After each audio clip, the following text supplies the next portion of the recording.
today's show, we find out why Jed may be shelling out some serious cash this season, and we play buy or sell on some of the hot storylines this off season. Remember, as always, you can listen to this episode on Spotify, Apple Podcasts, Google Podcasts, wherever you get your podcasts from. You're inside the Johnny Dell's Football Academy.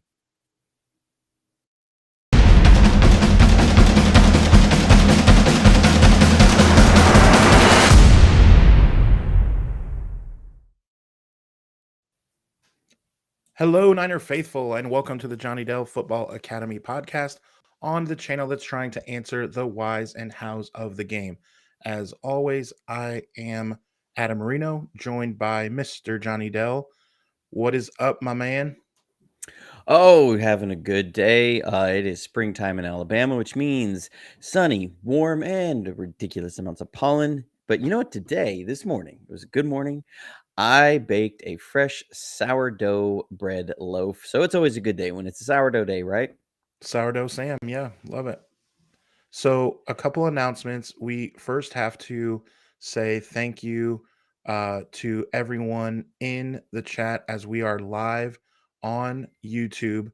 Make sure if you are in the YouTube chat that you put hashtag JD as we are trying to create the algorithm and really boost the channel and to give you the best content that we can. So, again, if you're in the chat, make sure you put hashtag JD, as well as our man Clarence is the Fried Egg Award. He was the first in the chat as he actually beat Johnny Dell's wife, Dawn, to the chat. Womp womp. Well, in her defense, I forgot to tell her that I was doing a show this afternoon. Been really Fair. busy. Adam and I, we moved the time of the show like 4 times. And honestly, I didn't even tell you this. I text the wrong person the time twice, the same person. And About because when I the thought I show's going to was start? well, yeah, I thought I was texting you and I had texted somebody else. It was quite embarrassing. As any time you know that when you send the text to the wrong person, that happened to me twice today. So we're doing fantastic, folks. So, if you are listening later on Spotify and Google, remember to leave a 5-star review on all that stuff because it boosts the channel so that we can get better guests for you guys. We like to have guests on from time to time, and we'd like to be able to get the best guests possible. So it really helps when you do that. And so make sure you have your notifications on, as well as Dawn kind of reminds me. Yeah, she says, yeah, my phone told me. So that means that Dawn has her notifications turned on. So make sure that you like and subscribe and that you turn on the notifications so that you know when we're going live. Because, dude, this guy is so incredibly busy, guys. You don't even understand it. And so we don't always go live at the same time. So understand that when you have your notifications on and you like and subscribe and all that jazz, there's a reason for it. It's because we want to be able to communicate with you in the chat. So it's good to have people like Jim in the chat and Lisa. What's up, everybody? So let's kind of get into some of the stuff that I wanted to ask you about. Um, we mentioned I mentioned Jed York, and we had talked about Jed York about a month ago when we really came down off of the season and being a disappointment, but being excited for what the York family has done after being labeled more of like we had that time where they were really just labeled like the cheap franchise who wouldn't spend money. And there was an interview that came out that, again, it's the off season, guys, like what else do you want me to talk about? But there was an article out there that Jed York had said that he'll spend $1 million if it means a win. And what's going on is we have a lot of games this year on the East Coast, and it takes a lot out of the guys to go back and forth and all that. And so he has said that, if you have to spend $1 million to stay somewhere, but that takes 10 hours out of travel and takes inflammation out for guys and it gives you a better chance to win the game, I will spend $1 million anytime to win a game. And I just have to say that I love hearing my owner of my favorite football team say that. I don't want him saying things like, "Well, we'll have to look at the expenses and we hope to just be able to take care of our players the best way we can." That's not what I want him to say. What's your take? Well, before jumping into that, thank you, Lisa, for the super chat. She says, I've missed your podcast. Let's go, Niners. Thank you so much, Lisa. She's been a huge supporter of the channel, of the show, and she's absolutely fantastic. So thank you for the super chat. Also, thank you to all of our Patreon supporters. You have been supporting this channel and helping us cover all of the overhead to keep this thing running during the off season. And you guys are just fantastic. I'll say you guys because I'll go back to my West Coast. I remember when I moved out here to Alabama, I said you guys a lot. You know, that's something you don't think about on the West Coast. We say that every time. You know, if it's multiple people, it's hey guys, hey you guys. Right. I got here and they were like, you guys, it's y'all. And Adam, just so you know, you're chatting in the private chat, just so you know, not in the chat. Hashtag embarrassing for Yeah, no on there. kidding. I keep seeing Right. these notifications pop up. That's Adam chatting away in our private chat. Um, but y'all have been fantastic. But anyways, with the Yorks, you know, they did have that reputation, and rightfully so. After Eddie had to step away from the team, and Denise and her husband John took over, they were known as being the cheap team. I think I've mentioned this on the channel before, but I'll bring it up again. I remember a Monday Night Football game. I think it was in 2002, where Garrison Hurst had been talking with John Madden, and he just talked about how the culture had changed from Eddie to John and Denise, how he got his paycheck one week and he was docked 32 cents. This was back when a stamp was only 32 cents, but he was docked 32 cents on his paycheck for a letter that he mailed from the 49ers facility. And that was a huge shift from Eddie, who anything the players wanted while they were at the facility was covered. It was paid for. It was first class everywhere. If you watched A Football Life on Eddie, the one thing every single player said about Eddie when they traveled, it was first class everything. And that was a big selling point to free agents during that time when they would come, is that you knew when you traveled, when you were at this facility, that you were going to get first class everything. And so, you know, the Yorks for a good 9-10 years there were just known as the cheap owners who wouldn't shell out, who wouldn't take care of the players, who just didn't want to spend money. But over the last 10 years, I think they've really you know, since Jed has taken over, he's gotten back to that: take care of your players. They are the ones who win the games for you, Right. you know, and do things above and beyond just their contracts, of taking care of them, make them feel like you have will make sure that they have everything they need at their fingertips and available to them to perform at their best. And one of those is the costs of when the team goes to the East Coast and has to have back-to-back games, and they stay on the East Coast. Sometimes we don't fully think about how much money that costs, and that Yeah. they don't have to do that. Right. Because they have to fly not only the players out, they're flying and taking all of the equipment that they would need for practice, and to set up meeting rooms, and to set up everything, and rent these facilities. And yes, they're an owner, they have lots of money, but still they don't have to do that. And the fact that they do, and some owners don't, that needs to be recognized, that there are owners who refuse to pay that kind of cost. And you know, I think the Yorks over the last 10 years have done a good job of making sure that the team has all the resources they need to get the job done. Now they need to get number 6. The team has to get number 6. You know, some of that is just staying healthy as a team. We got to stay healthy as a team. I feel like every year around training camp, we start going, well, we're going to have a healthy this guy, and a healthy that guy, and a healthy this guy. And so this is why we're going to be so good if we can stay healthy. And I think that's just is kind of where it comes from. And what we need to see as a team going forward is just to stay healthy. Yeah, no question. One thing that I kind of want to get into a little bit off the cuff, because Cary Grant asked a question that we've talked a little bit about, but I don't know if you've ever really truly got into it. And I think this would be good, as this show is recorded as a podcast as well, so you can always get back to it on Spotify or Google or Apple Podcasts, wherever you get your podcasts.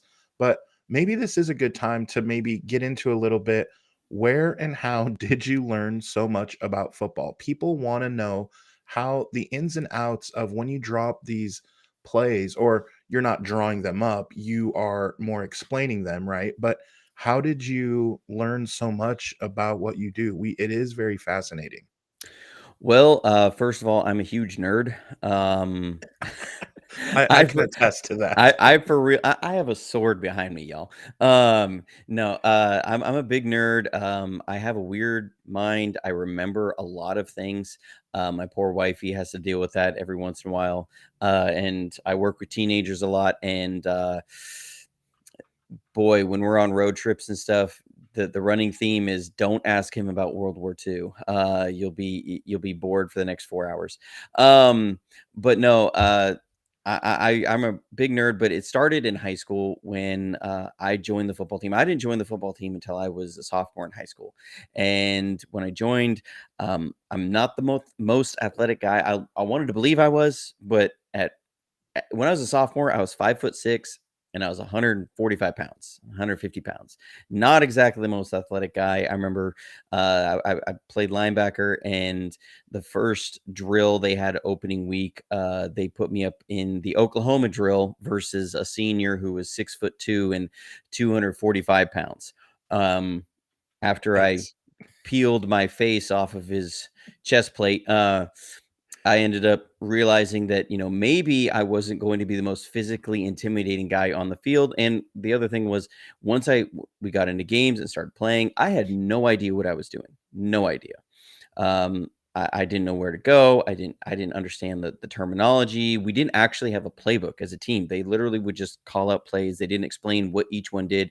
It had been something that people who'd been playing on the team for years understood, but I didn't know any of it. And so I went to my coaches and I was like, I don't know what I'm doing. They said, yeah, we know.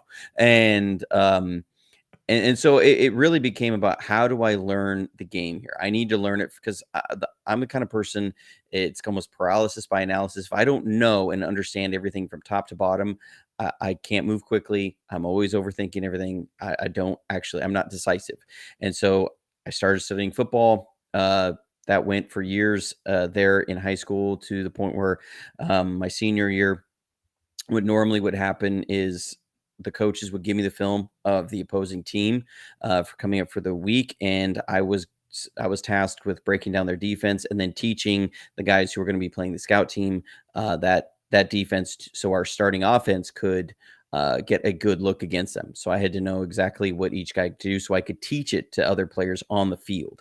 And that freed up the coaches to not have to worry about understanding the individual assignments of every guy. They were focusing on, they could watch the offense and make sure it was working right. And so breaking down a film and watching all that stuff started my senior year in high school. And then I went to a college that didn't play football. Which was crazy. Literally, the Seahawks practice on our campus. Didn't have a football team, but anyways, just got into the nerddom of football, and trying to learn more, and NFL systems, and have been very fortunate over the years to rub shoulders with people who've shared resources, reading NFL playbooks. This last offseason, one thing I was doing this last offseason was like reading through Kirby Smart's playbooks and Nick Saban's playbooks. They're huge. They're like 600 pages long. Just reading through them and looking at how different things happen. Really, I started out on the offensive side, obviously being a 49ers fan, learning the West Coast offense. And so some of the terminology I use is more along the lines of older West Coast and stuff, not necessarily what Kyle Shanahan uses now. Like, for example, I call something a speedo concept, which is from a speed over. It's not from swimwear. And if you watch the channel, you've heard me say that a lot. That, like, Kyle Shanahan calls that blazer or rider. I don't call it blazer or rider because I'm used to Speedo, which was the Bill Walsh, Mike Holmgren name for it. And a lot of the names I use are from that. Terminology, I don't get caught up too much in being to what Kyle Shanahan calls things, because a lot of these concepts are they're the same in different systems, but they'll just be called something different. So I use what I learned it as. And so it's just been years of reading playbooks and talking to people and just trying to gather it all in. And thankfully, I have a memory that holds it all in there. So that's a long way around to answer that question, but No, that's awesome. that's the answer to that question. And No, thanks for the question, Gary. I really appreciate Carrie. Sorry, for Carrie. sure. Yeah. Yeah. I appreciate it, and I'm sure, and the fans do too, because as they get to know you and love your stuff, it's like, and I'm speaking as a fan as well, and I'll the next 30 seconds I'll explain real quick. I was a fan too, and I just reached out to him as a podcast producer. I reached out on Twitter and said, "Do you have a podcast?" And we did it right around Christmas time, and so we decided to start the show for the playoffs. But I know the fans appreciate it as they feel like they know you because they see your videos, they hear your voice, and now they're able to see us and they kind of want to know more about you. So I definitely get that. So again, thanks for that question. It's always good info.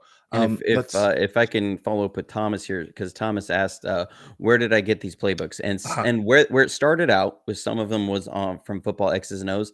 If you don't know, the website's footballxos.com, and there they have lots of resources. They have 49ers offensive playbooks. They have a couple from the 80s. They have Mike Shanahan's. They have Mike Holmgren's early '90s playbook. They have John Gruden's, which obviously coming out of the Bill Walsh tree. And then I got Kyle Shanahan's playbook a couple years ago from somebody. There's a couple different Kyle Shanahan playbooks that have been leaked online, and I got one of them from a very generous person.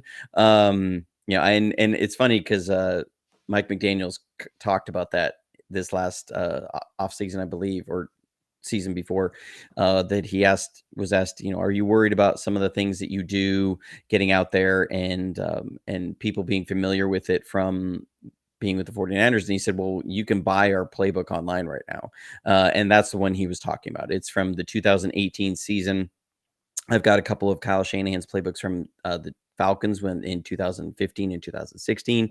They're slightly different, not much different in between them. So that's where I've got that. And then ran across a guy, was a former coach in the NFL this last season. He sent me a Google Drive with literally about 60 playbooks in it. And so I've been working my way through some of those different ones. That was a huge resource. And that's where I got that one, or all of those. And it has Sean McVay's playbooks, Vic Fangio's playbooks, has Ed Donatel's playbook, Saban, Kirby Smart, bunch of other different places. When you look through a lot of them, it helps to understand the terminology and kind of what you're looking at when you go through it, because otherwise it can be very intimidating when you start looking at all the different stuff. But yeah, that's where I got them. and it helps that you're a nerd about it and that you're passionate about it because the hours that you put in, it doesn't feel like work. You're kind of like a kid at a candy store, like, oh my gosh, like I can't wait to. So, I mean, that has to be a factor for sure. And that's how all of us feel about our Niners. And that's why we appreciate the content. And I have the best seat in the house to be able to just kind of navigate and ask questions and be a fan. So let's talk about a segment that we wanted to introduce a little bit. And before we do that, this channel is great again because we talk about the whys and hows of the game.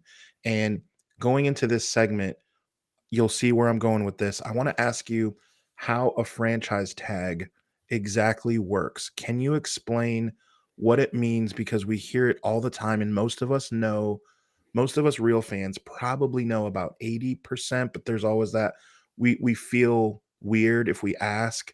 So let's just ask it. Make sure you explain because I think of a guy like Lamar Jackson, and there's talk that, well, they'll just put a franchise tag on him.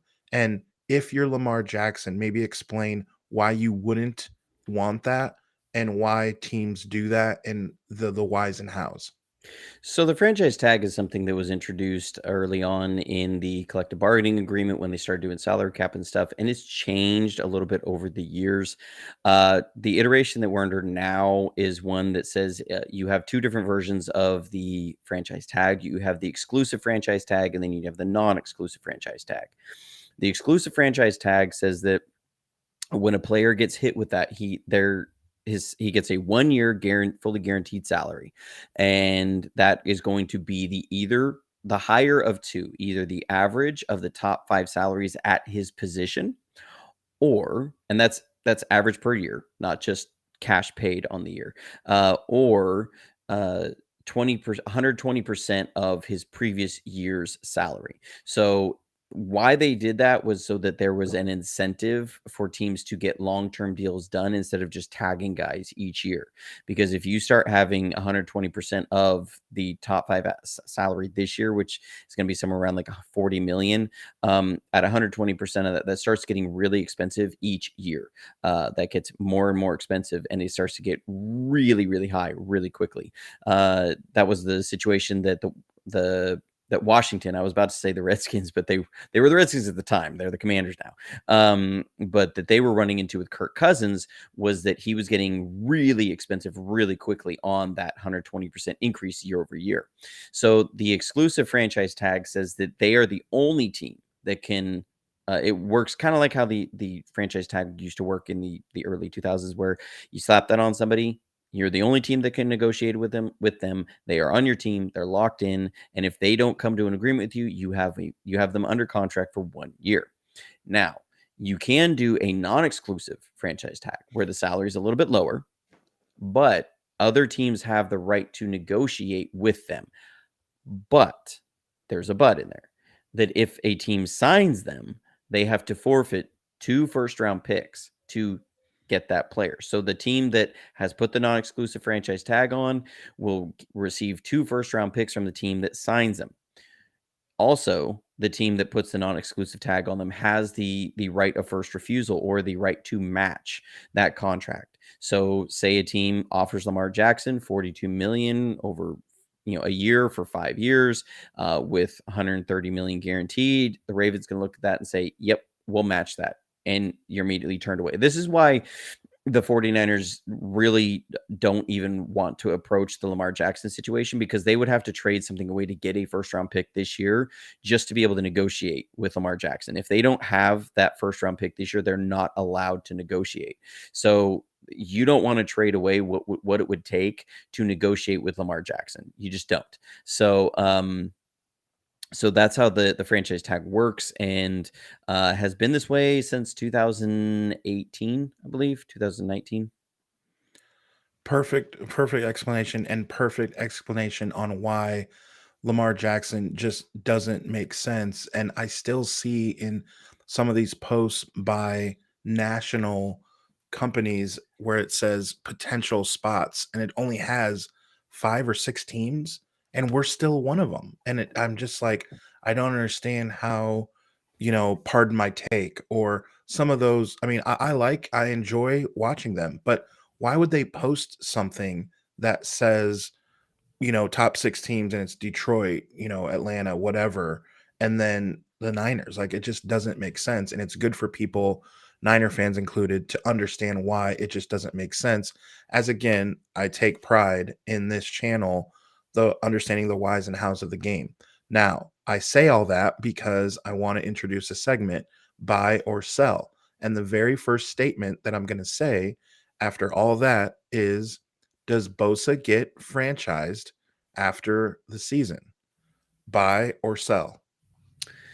So, and we're talking about the 2024 season. So after this season, he's playing under the 5th-year option this year, on his rookie deal, and going into the next season, will we end up franchise tagging him, buy or sell that? I'm going to sell. I believe that the 49ers are going to come to terms on a contract with him probably in July. That's what I see happening. They're patient with these contracts. They don't rush these things. They're going to make sure that the team is in a position where they're not over leveraged. They're not in a position where they don't have an out. The 49ers are a team that creates an out for every single player they have. Okay. You will never see a Deshaun Watson type contract with this team. That's just not how Parag Marath works. He always gives the team an out after at least a few seasons. You may be initially fully committed to a guy, but the longer that contract goes during the last couple of years, they always give an out. And one of the reasons they do that is so that they have the leverage during the extension years of kicking cap down the road and lowering cap numbers and being able to move things around and maneuver the cap. That's why they do that. Or say a guy's injured for the rest of his career, you're not stuck with all of this dead cap on this time where they decide to retire Trent Williams. We don't know what the situation is going to be with Trent. So I'm going to sell that. I'm not going to buy it like everyone in here should do when they head over to manscaped.com. And Adam, I sent that out today via USPS. I sent Adam a goodie box of some Manscaped stuff because I have been enjoying all of the products, and they just sent me a new box yesterday. I did not expect it to come in the mail yesterday. I thought it was going to be like Thursday. It's going to be Friday, but you know what?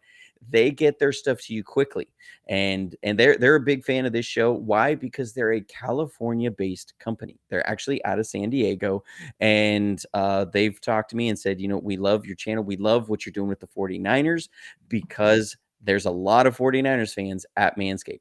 And so they've picked up the channel as sponsors. And I sent Adam all the stuff he needs to take care of that wonderful beard he's got. I set the shampoo in there, and then I decided that may be a long time before it's used. So I pulled the shampoo back out. And I said, all right. And I put some mini wax in there, something, instead of the shit. No, I'm just kidding. But I sent him their body wash and shampoo and beard oil, beard balm. You'll see all the goodies when you open the box up. It's going to be like Christmas all over again. And you can go to manscaped.com right now and get 20% off and free shipping if you use promo code JD49.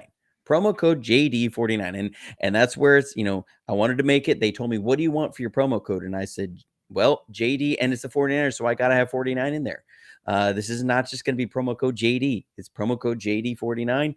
And it's easy to remember. You can get 20% off anything at their store. They got the lawnmower. They got the weed whacker. The lawnmower is their body hair trimmer, their weed whacker, nose and ear hair trimmer. So like when my family and I got family pictures and we're sitting there waiting to get the pictures done, my wife looked at me and she's like, you should have used your weed whacker this morning because you got a couple nose hairs sticking out. And I should have used it. I went home and used it that evening. It doesn't yank the hairs out of your nose. How horrible is that, Adam? Because sometimes you get those beard hairs mixed up with your nose hairs, and you get one and it yanks out of your nose. You get that misty-eyed thing going on. You don't get that with the Weed Whacker skin safe technology, and they've just come out with the Beard Hedger Pro, and it is the best beard trimmer I've ever had. Best, not even close. Much like Nick Bosa is the best defensive player on the planet, Manscaped.com produces some of the best male grooming products on the market today. Manscaped.com, promo code JD49. JD49 it is, yes. So how about another buy or sell? I'm thinking BA, Brandon Ayuk. I was thinking a different BA. Okay. Not BA Baracus. So buy or sell. I hate even saying this. I want to sell. I don't want to see him go. But do we trade him? Ooh, buy or sell? Does Brandon Ayuk get traded?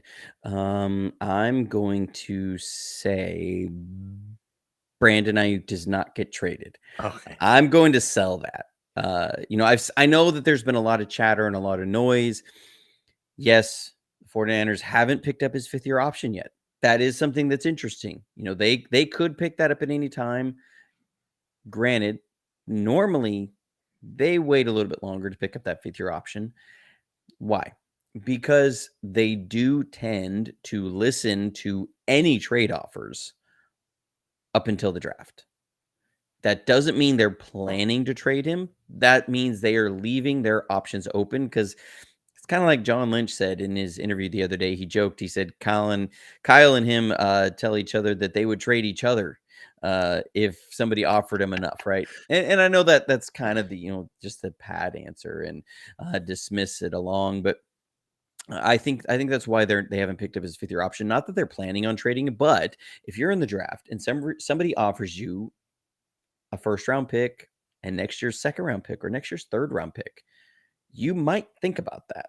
I'm not saying that they want to trade him, that they're planning on trading him, but if that comes up, I I, I don't know if they don't pull the trigger. You don't want to get into a place where somebody wants to offer you a really, really good compensation package for him and not be able to take it. So what they're going to do, and because that guy's locked into a fifth year option, I think they're going to wait till after the draft, hit the fifth year option, and get him for at least this season and the next season.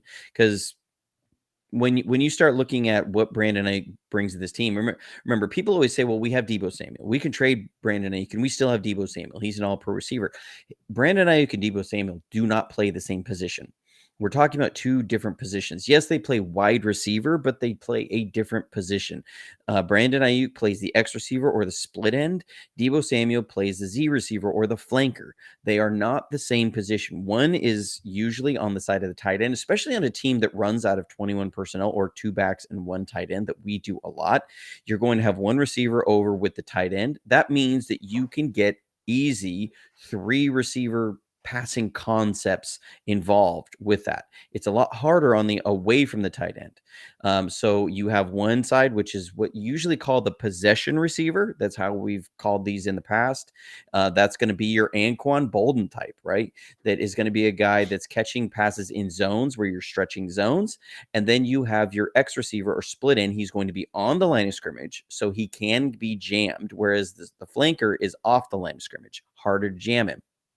He's going to be your guy that you're looking at in one-on-one man coverage because it's harder to give help that side when on the other side you have pick plays you can run with the flanker and the tight end. You can have them coming in and out and doing all these pick and rub plays. You don't get the same is easy pick action with the X receiver. He's being pressed on the line. His job is a lot harder, but that's your bet. That's why you put your best receiver there. So because if you can win with that guy and the other team is wanting to play 8 men in the box and with a safety, you don't get help over there. So if that receiver can beat the other team's best corner, which is usually who's on the X, you have a huge advantage. And that is who Brandon Ayuk is. Deebo Samuel is not that guy. He's not the guy to sit there and beat man coverage all day. He's not the guy that's your go-to receiver. That's oftentimes what it's called. It's your Larry Fitzgerald type to go with your Anquan Bolden type, right? If we're thinking about maybe some older players to compare these two.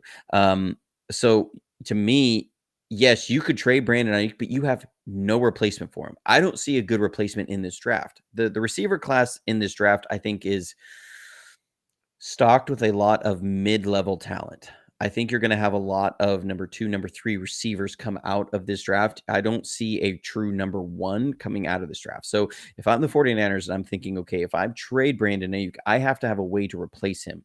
Because if you look at who Brock Purdy was looking to when it was straight man coverage, he was always looking to Brandon Ayuk because that's your man beating guy. He's your best route runner. He's your guy that's going to get open the most. And we saw that kind of production.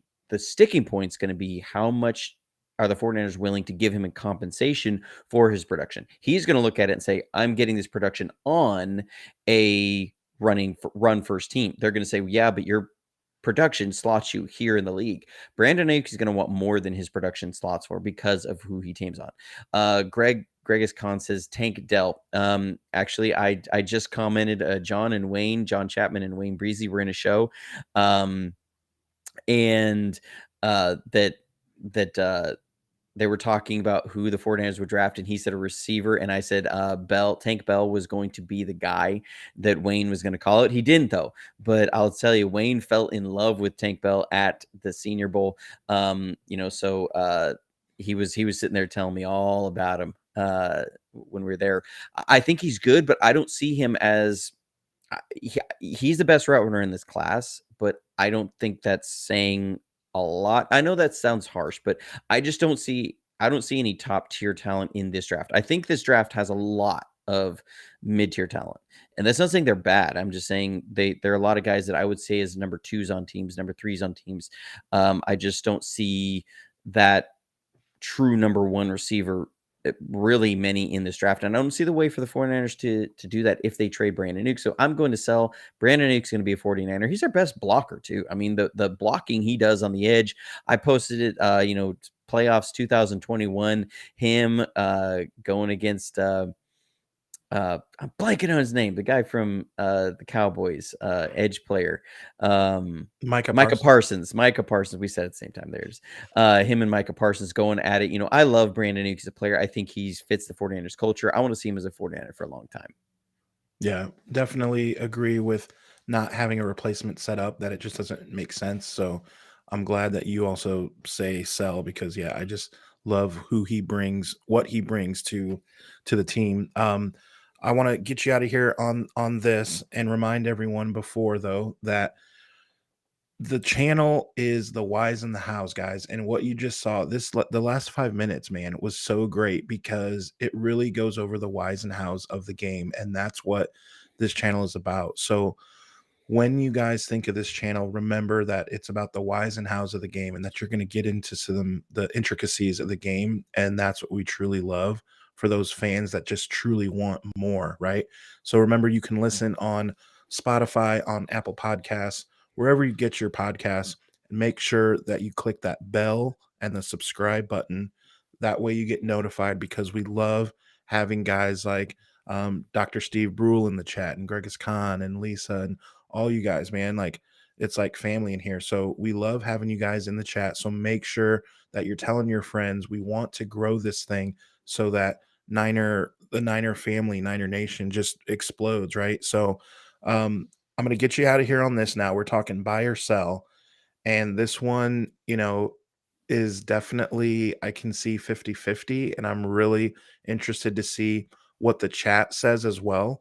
So put a hashtag buy or sell in the chat. Have the Niners lost faith in Trey Lance? Hashtag buy, hashtag sell. Yeah, I'm interested to see what the chat thinks about that. Hashtag buy, hashtag sell.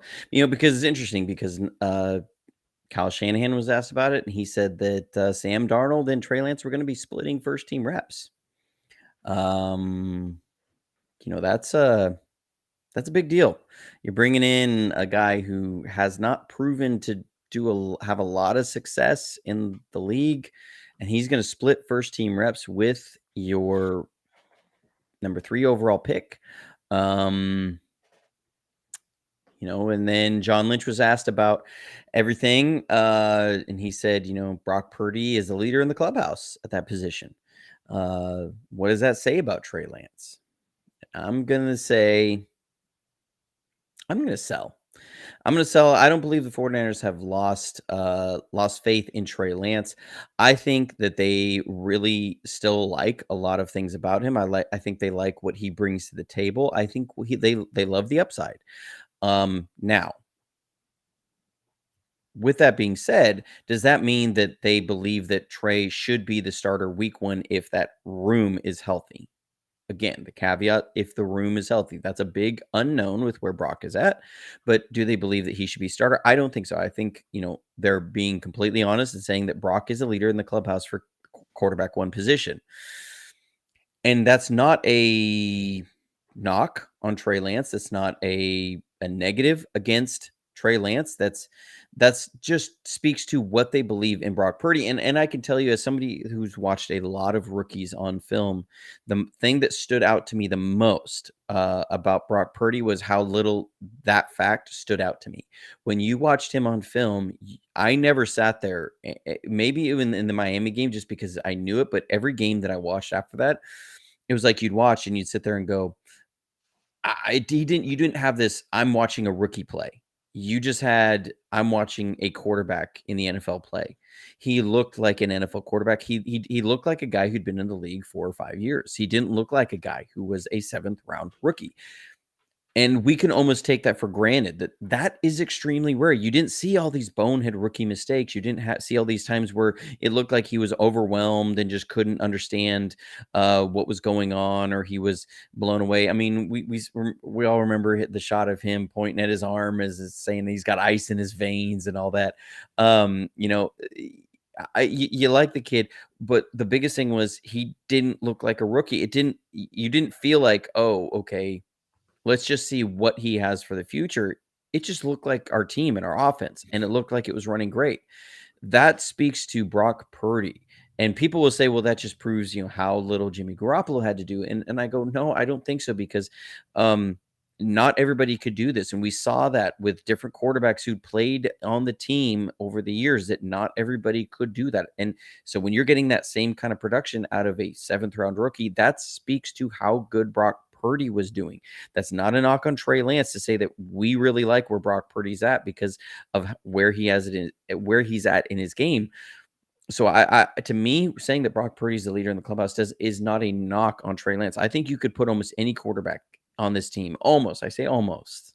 I'm not, there's obviously some names that would come in and change this up, but I think you could put a lot of quarterbacks on this team, and Brock Purdy would still be the guy that they would say is the leader in the clubhouse on this. And again, that's not a knock on Trey Lance. So I don't think they've lost any faith in Trey. And I think if Trey had to start week 1, they would feel completely comfortable. And, it'll be interesting to see how the offseason goes. Do they, I don't think you can lose faith in somebody until you start getting like 3 weeks into training camp and you're seeing that he still hasn't progressed from like 2 years before. That's when you maybe start losing faith. But I don't think that's any much of the case now. I think they love their quarterback room. I think they're very happy with where it's at. I love our quarterback room. I mean, I know that sometimes when you look on Twitter, that feels like nobody likes our quarterback room. I love our quarterback room. I think we have a lot of talent in there. I think we have a lot of talent to do what we need to do. And we have 3 guys that you put on this team with the amount of talent that is on this team. I mean, it just came out. The betting odds just came out today. I don't know if you saw this. John Chapman put it up on his Twitter that the 49ers have the best, were given the best odds in the NFL to make the playoffs. 83.3% chance to make the playoffs right now. That's above the Chiefs. They think we have a better chance of making the playoffs than the Chiefs have of making the playoffs. That's how talented this team is, even with the uncertainty at quarterback. That really just speaks to how deep this team is, front to back, all across at every position. So yes, I know it could be a if Sam Darnold's in there. I don't like it. Well, Sam Darnold doesn't have to do what he had to do to win games when he was with the Jets or with the Panthers. He just needs to do enough to let the talent on this team squeak out some wins. If he's playing, Trey Lance doesn't have to be Josh Allen. He just needs to be able to do enough to win the games. And this team is so talented. I mean, you look at this team compared to last year, and it's hard to say they got worse. And when you look at the NFC, a lot of the NFC got worse.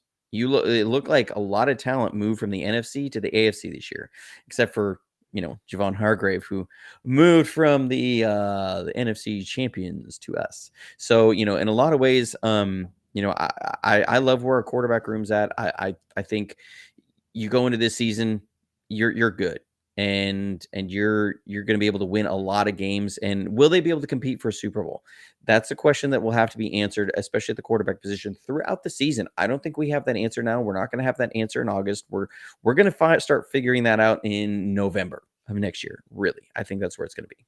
But as far as the 49ers losing faith in Trey Lance, I will sell that hard. Yeah, I'll sell that like a used car salesman.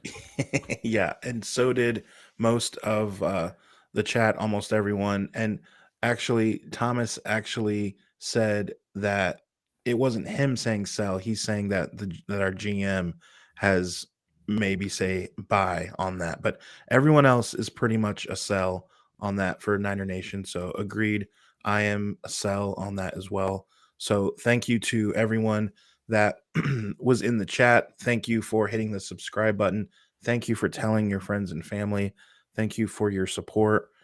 We really appreciate it. Remember, you can follow us on YouTube as we are live as much as we can, and then you can catch us later on Spotify, on Google, wherever you get your podcast. Make sure you follow the both of us, these two knuckleheads, on Twitter. We both have He's our meaning his Twitter. beard and his face. That's Yeah, what the knuckleheads he's talking about. yeah, yeah. That so follow us on Twitter and then on Facebook and Instagram. Johnny Dell Football Academy. Follow everywhere. And again, thank you for joining us. Take care of each other, and as always, go Niners.